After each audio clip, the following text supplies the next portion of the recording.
Alô, amigos, bom dia a todos, um bom domingo para você, para sua família. Que a paz de Deus, que a graça do Senhor esteja sobre todos nós.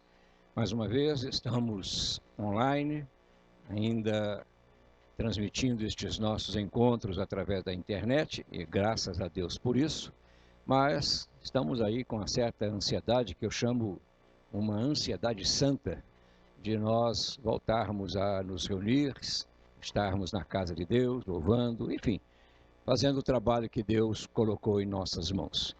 Que você tenha um bom domingo. Quero dizer para você que hoje nós tivemos aí uma série de irmãs, irmãos pregando durante estes últimos encontros, mas hoje nós vamos ocupar os dois espaços. Eu estarei pregando também à noite, às 19 horas. Quero convidar você para estar conosco. E eu tenho uma mensagem muito importante, muito interessante. Talvez você já conheça o Provérbios: nem tanto ao mar, nem tanto à terra. Nós vamos conversar um pouquinho a respeito deste tema hoje às 19 horas. E lembrando que sempre no meio da semana nós temos o nosso encontro de restauração na quarta-feira às 20 horas. Então, planeje estar conosco e mais do que isso, divulgue, fale, convide outras pessoas, porque é a única maneira que nós temos de nos comunicar com você durante este tempo é através destes nossos encontros. Estamos sim mandando cartas, estamos fazendo lives, enfim, mas o importante é este momento agora em que nós paramos para pregar e ministrar a palavra de Deus. E mais uma vez, vamos fazer uma leitura bíblica e vamos orar a Deus, agradecendo por este domingo, hoje, dia 24, já quase que finalizando o mês de maio, que para nós foi um mês muito importante, tem sido um mês muito importante, em razão dos nossos, das nossas comemorações, né, tanto do Dia das Mães, mas também dos 59 anos da Igreja de Nova Vida no Brasil. Então é com muita alegria que voltamos a ter este momento de reflexão. Que você seja ricamente abençoado. Provérbios capítulo 20, um versículo só, o versículo 25, que diz assim: é uma armadilha consagrar algo precipitadamente e só pensar nas consequências depois que se fez o voto. Eu vou reler porque é importante que você guarde o pensamento do proverbista. É uma armadilha consagrar algo precipitadamente e só pensar nas consequências depois que se fez o voto. Que Deus abençoe a leitura desta palavra já abençoada, que Deus abençoe você, que Deus abençoe esta nossa reflexão. Eu quero começar citando mais um provérbio, mas este popular, um dos nossos provérbios aí, que o povo repete com muita frequência. Entrei num túnel sem saída. Será que você já ouviu essa frase? Entrei num túnel sem saída. Ou entrei num beco sem saída. O que significa isso para nós? Quando você se encontra diante de uma situação que você não tem mais condições de resolvê-la. Quando os recursos desaparecem. Quando a despensa fica vazia. Quando a conta do banco zera. Quando o vermelho no nosso controle de saldo começa a aparecer, o que você faz? Eu entrei num beco sem saída. E agora, para onde eu vou? Se não me falha a memória, até uma música cantada, não sei se ainda, cantada pela pastora Rose Nascimento, em que ela diz: me vi num túnel sem saída. Me vi num túnel sem saída. De repente, você abre os olhos e diz: e agora? Para onde eu vou? É preciso repetir o que talvez você já saiba, que não existe túnel sem saída. Pronto. Não existe. Entrei. Não existe túnel sem saída. Por quê, bispo? Porque A entrada do túnel já é uma saída. Pode ser usada como uma saída. Isto significa o que para nós? Significa, querido, que todo problema, toda crise, vamos usar hoje a palavra mais comentada, toda pandemia tem uma saída, tem uma resposta, tem uma solução. Toda dificuldade tem uma forma de ser resolvida. Todo problema tem uma solução. Todo X tem uma resposta. Então é muito importante que a gente pare para pensar nisso. E interessante é que essa resposta, essa solução, esta saída, ela está aberta, eu diria, a todas as pessoas. Sejam elas ricas, sejam pobres, sejam cultas, sejam incultas, sejam jovens ou estejam aí numa idade já avançada, sejam crentes ou incrédulos. Todos nós estamos enquadrados aí nesta situação. A grande dificuldade que eu vejo em se sair de um túnel, entre aspas, sem saída, a grande dificuldade é ter a capacidade de voltar. Você está indo, chegou ao final, e agora? Não tem saída? Tem.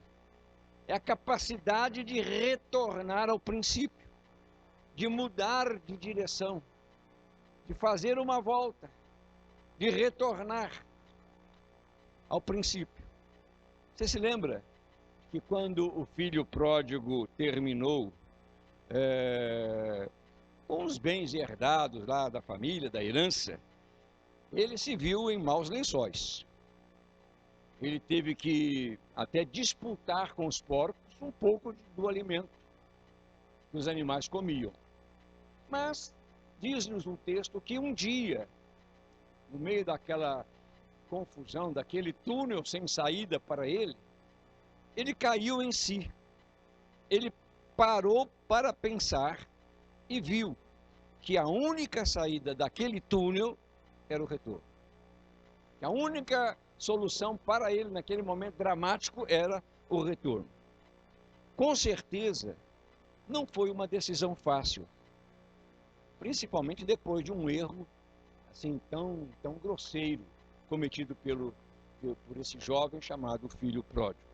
Mas colocando os prós e os contras na balança, ele chegou à conclusão de que o melhor mesmo seria reconhecer o erro.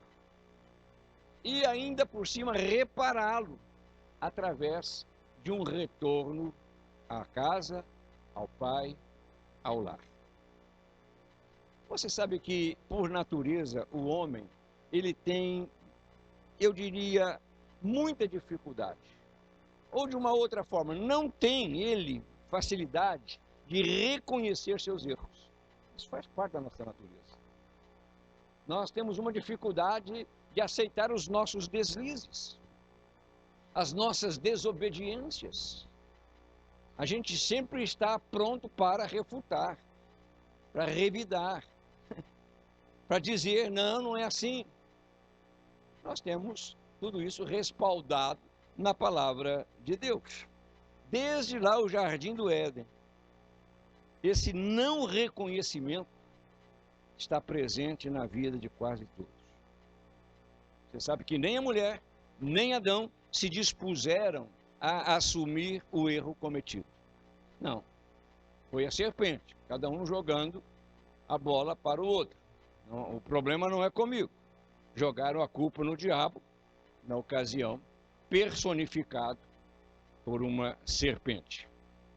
Veja bem, querido, normalmente, quando nós estamos no meio de um desafio, eu diria de uma tempestade, as decisões que nós tomamos estão, na maioria das vezes, presas às circunstâncias que nos envolvem. A maioria das vezes. Nessas horas de crise, não é fácil pensar. Não é fácil.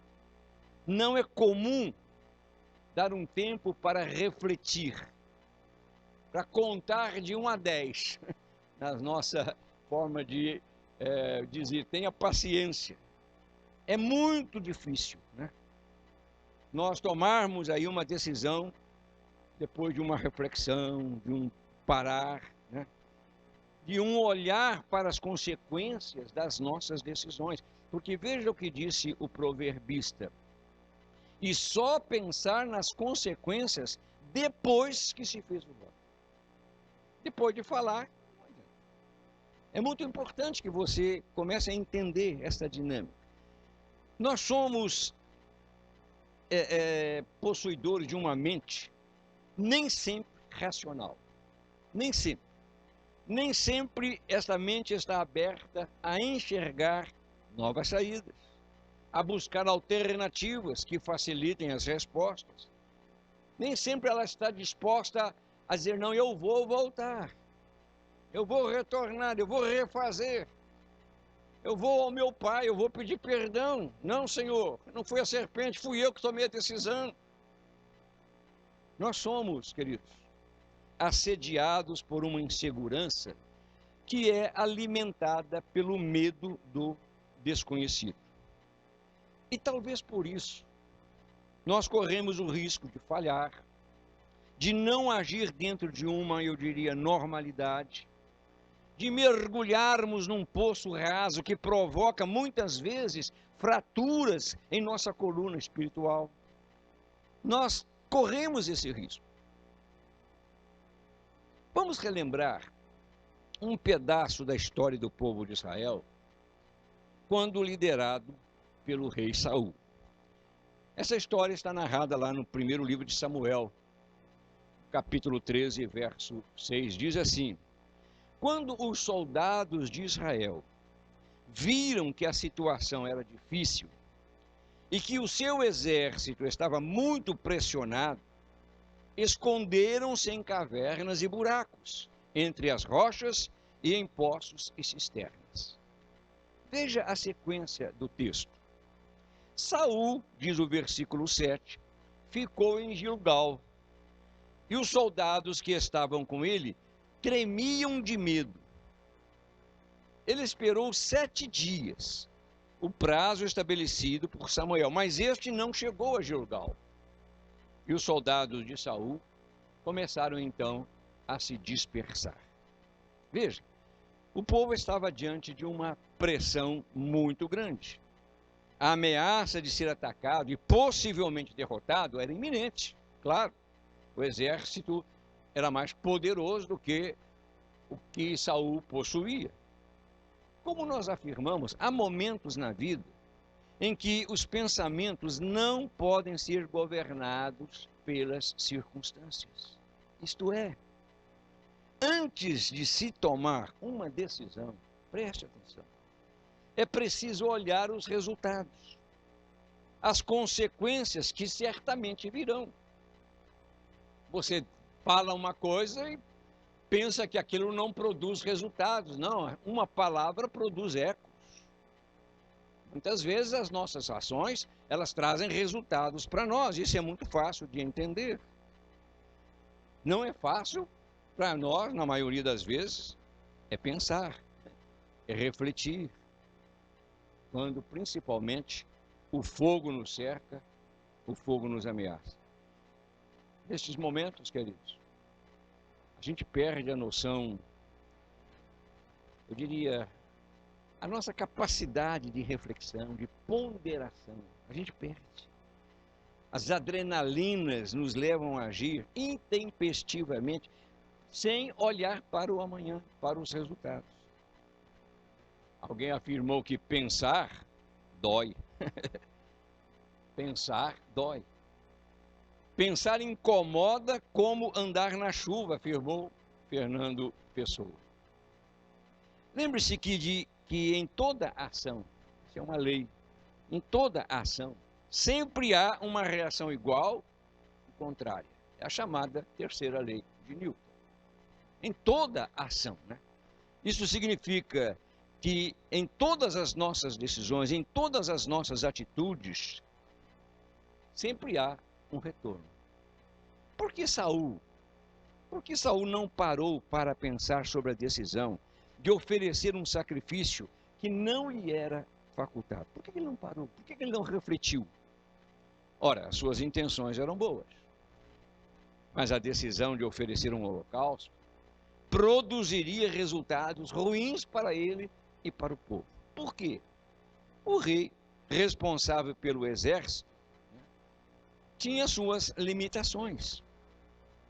Tanto é que ele não estava seguro. Como os seus soldados, certamente ele estava dominado por um medo. E o que fez Saul diante desse desafio? O texto nos diz que ele se adiantou e, para alcançar o favor de Deus, ofereceu um holocausto, um sacrifício. Aí eu pergunto, por que este sacrifício não foi aceito por Deus e nem mesmo pelo profeta que havia dito para ele esperar? Porque Saul não era um sacerdote. Saul era um rei. E mesmo sendo um rei, ele tinha os seus limites. Queridos, há coisas que não devemos e não podemos fazer. Vou repetir, há coisas que não podemos e não devemos fazer. Mesmo sendo uma oferta, veja, com o endereço de Deus. Porque Saul estava oferecendo um sacrifício a Deus. Mas não era próprio dele fazer aquele sacrifício. E muitas vezes nós nos escondemos atrás desta premissa. Porque somos crentes, porque somos cristãos. Não, Paulo já mais tarde advertiu e falou, olha gente, todas as coisas são lícitas, mas nem todas elas convêm. Me é lícito fazer qualquer coisa, mas eu não me deixo dominar por nenhuma delas. Então veja, atitudes impensadas sempre acabam gerando perdas, dificuldades e muitas vezes tristezas. O problema é que o medo era tão grande que Saul perdeu completamente o controle. Versículo 11 de 1 Samuel capítulo 13 diz assim: quando vi que os soldados estavam se dispersando e que não tinhas chegado no prazo estabelecido, e que os filisteus estavam reunidos em Micmas, pensei. Eu disse que pensar dói. Ele pensou, mas não pensou corretamente. O que ele pensou? Agora os filisteus me atacarão em Gilgal, e eu não busquei o Senhor, por isso senti-me obrigado a oferecer um holocausto. Veja, queridos, como a insensatez, as atitudes impensadas podem produzir perdas preciosas na vida de quem se deixa dominar pela precipitação, por uma não reflexão. A resposta nós encontramos do profeta não deixou dúvidas sobre a atitude errada do rei. Logo em seguida, no versículo 13, diz assim: você agiu como tolo, desobedecendo ao mandamento do Senhor, o seu Deus. Se você tivesse obedecido, aí diz o texto, Deus teria estabelecido para sempre o seu reinado sobre Israel. Muitas vezes eu fico me perguntando, por que os túneis sem saída nos atraem tanto? Você já pensou nisso? Por que nós, me permita a expressão, nós nos metemos em tanta confusão? Porque somos tão fáceis, né, de sermos conduzidos a fazer coisas que nós não devemos fazer. Porque nas horas de confronto, de desafios, de enfrentamento, somos levados a buscar, eu diria, atalhos, a fazer o que não nos é permitido fazer. Você já pensou nisso? A justificativa do rei, de certa maneira, tinha uma razão. Ele e seus soldados corriam o risco de serem atacados. A sua intenção de buscar a Deus foi correta. Claro que foi correta. Mas não seguiu as regras, não seguiu as normas estabelecidas. O texto que nós citamos no início dessa reflexão nos revela a razão de sermos atraídos para os túneis sem saída. Eu volto lá, o proverbista declarou que é uma armadilha agir precipitadamente. É interessante observar que a palavra precipitação tem uma relação com a palavra precipício.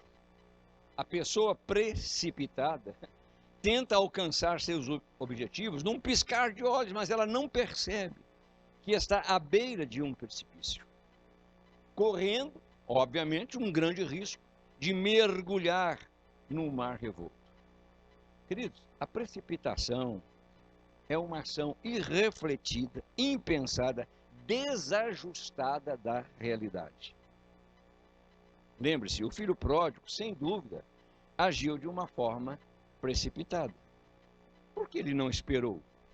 Porque ele não aguardou o tempo certo de desfrutar da parte que lhe cabia da herança familiar. Por quê?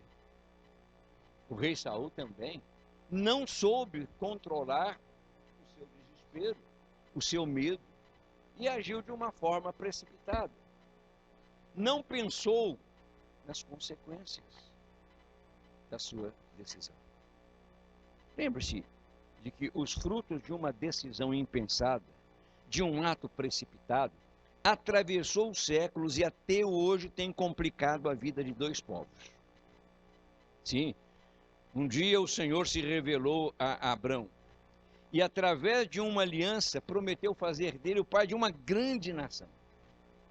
Acontece que Abraão, ou Abrão na época ainda, e Sara eram já idosos. Sara, esposa de Abraão, então fez uma proposta para que a promessa de Deus se cumprisse. Ela não parou para pensar nas consequências. Ela não refletiu. Ela queria de qualquer forma ter um filho. Ela entregou então a sua escrava Agar para gerar um filho que ela criaria como o seu herdeiro. Mas logo após o nascimento de Ismael, nasceram também muitos problemas na família. Agar passou a ser, vamos dizer assim, uma pessoa visada pela sua senhora.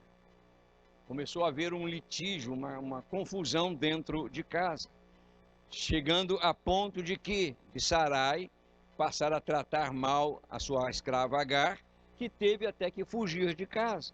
E nesse ínterim, nessa confusão, um anjo aparece a Abrão com a promessa de que a sua esposa lhe daria o herdeiro. Aí, com o nascimento de Isaac, Abraão se viu forçado até a expulsar a sua escrava com seu filho Ismael para um deserto. Veja, tudo em razão de uma atitude precipitada. Nós, queridos, precisamos aprender a pensar adequadamente. Precisamos priorizar as ordens de Deus. Saul, cheio de boas intenções, avançou pelo caminho da desobediência. Não esperou, não consultou o coração, não exerceu sua confiança em Deus. Ora, o profeta disse 7 dias, mas se não chegou, vamos continuar. Se esperou 7, espere mais 7. Não aconteceu assim na Bíblia? Com pessoas trabalhando mais 7 anos, enfim, precisamos ter essa noção de que uma palavra, uma ação, um pensamento sem reflexão acaba gerando problemas. Nosso Deus, Ele sabe o momento certo para abrir as portas que estão fechadas. Ele conhece o tempo melhor do que nós.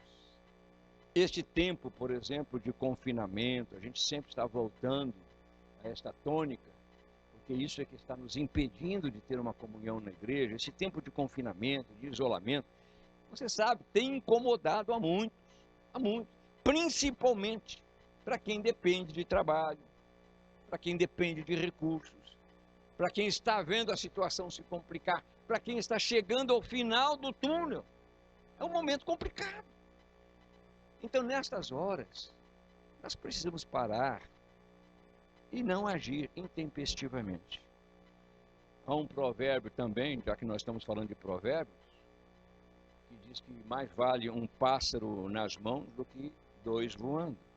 Então, é melhor aquietar o espírito, é melhor acalmar as emoções, é melhor esperar o tempo certo, como disse um dos nossos diáconos numa live, para nós sairmos da arca.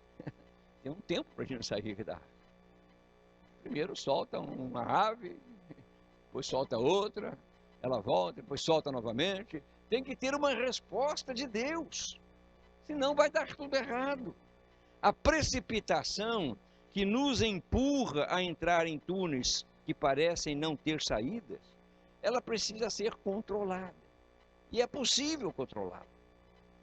O medo de enfrentar um adversário, como aconteceu com Saul, muitas vezes é maior do que nós temos capacidade de enfrentar, de romper as cadeias, de parar. O medo nos faz bloquear o nosso pensamento. Isso nos deixa, de uma certa forma, à deriva, sem norte, sem orientação. Então, é tomar qualquer atitude? Não.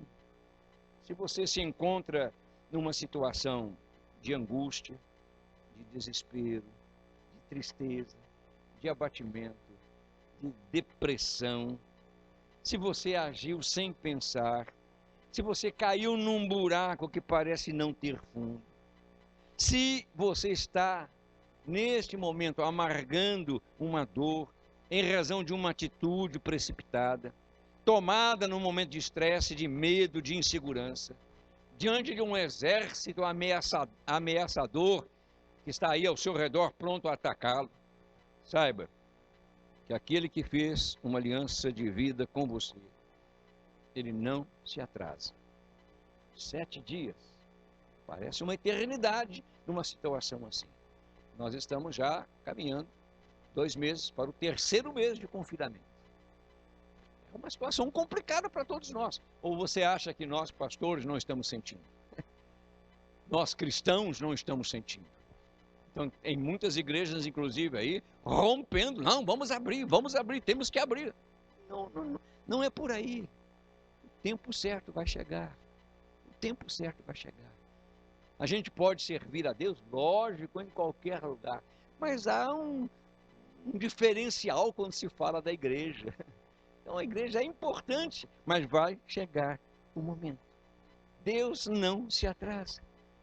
O rei Saul diz, você não veio, você se atrasou, falou para o profeta.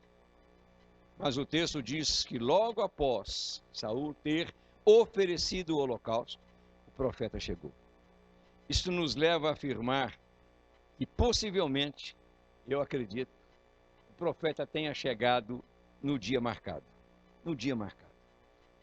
E insisto, e mesmo que não chegasse, Saul teria que permanecer confiante, já não mais no profeta, mas em Deus. Em Deus. O seu tempo, a sua vida, as suas lutas, as suas inquietações, queridos, ou querido, ou querida, tudo isso está diante do Senhor. Tudo. Eu repito, o seu tempo, a sua vida, as suas lutas e os seus adversários. Seja qual for a situação que aflige neste momento o seu espírito, saiba que há e haverá sempre uma saída. Para Deus não existe túnel sem saída. Para Deus não há problemas insolúveis. Para Deus não há nada impossível.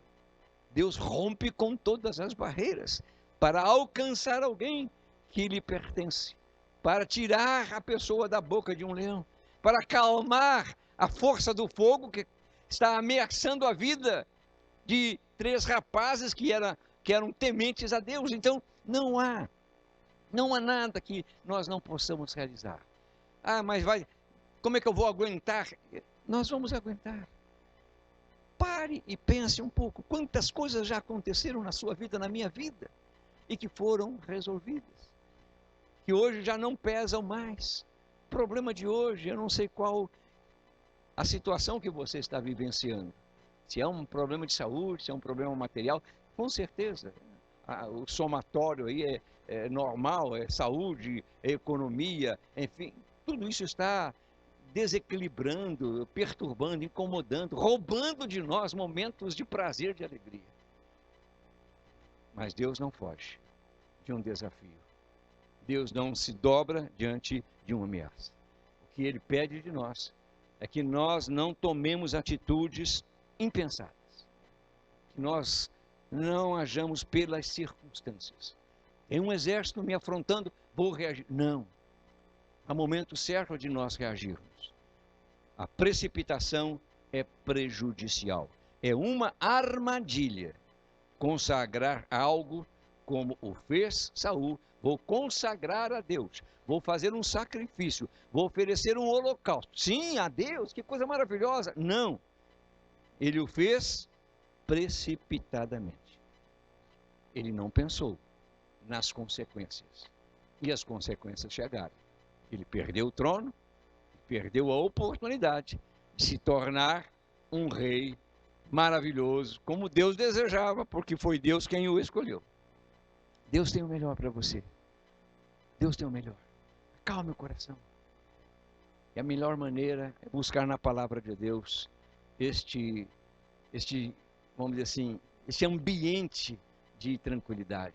Como nos diz o salmista, aquietai-vos, aquietai-vos. Saibam que Deus continua sendo o Deus Todo-Poderoso. Aquietai-vos e sabei que eu sou Deus. Que Deus conforte seu coração, que Deus anime você. E mesmo que doa, pense, reflita, não haja por agir, sabendo que se você lançar uma pedra, círculos concêntricos serão formados no lago. Ela vai se estender, vai haver resultados, vai haver muitas vezes um retorno que vai prejudicar e que vai trazer perdas para você. Esta é a palavra que Deus colocou no meu coração em mais um encontro virtual, em mais um encontro online, mas que tenho certeza há de confortar você, há de animar você e há de fazer você pensar. Pense e viva. É como o ditado que diz: perca um minuto na vida, mas não perca a vida num minuto. Então que Deus abençoe você, um bom domingo, e logo mais à noite nós estaremos juntos. Mas antes eu quero fazer uma oração para nós terminarmos. Pai querido, em nome de Jesus, somos gratos por este momento de poder compartilhar com o teu povo estas verdades simples, mas sempre fazendo, ó Deus, isto no sentido de recordar princípios que são importantes para nós nos mantermos de pé no meio dessa loucura toda que estamos vivendo. Ajuda o teu povo, abençoa o teu povo, de modo muito especial os nossos queridos irmãos, irmãs, membros da Igreja de Nova Vida aqui em São Paulo. Recebe a nossa oração e a nossa gratidão, porque nós oramos em nome do Senhor. Que todos digam amém e amém. Você que é membro da igreja, procure se manter, vamos dizer assim, atento às mídias. Há muitas informações circulando, há muitas mensagens sendo pregadas. Se você não conseguiu assistir no dia, no domingo pela manhã, no domingo pela noite ou quarta-feira, está gravado no YouTube. Ligue lá, vá à nossa página. Nós estamos reestruturando, inclusive, a nossa página para dar a você condições de ser alimentado. Vamos permanecer firmes, vamos permanecer unidos, vamos permanecer fiéis nos compromissos que nós temos para com a obra de Deus, ok? Foi muito bom falar com você. Até logo mais à noite, 19 horas, com mais uma pregação da palavra de Deus. E aqui fica o seu amigo, o Bispo Tito Oscar, dizendo que Deus abençoe a todos, rica e abundantemente. Amém e amém.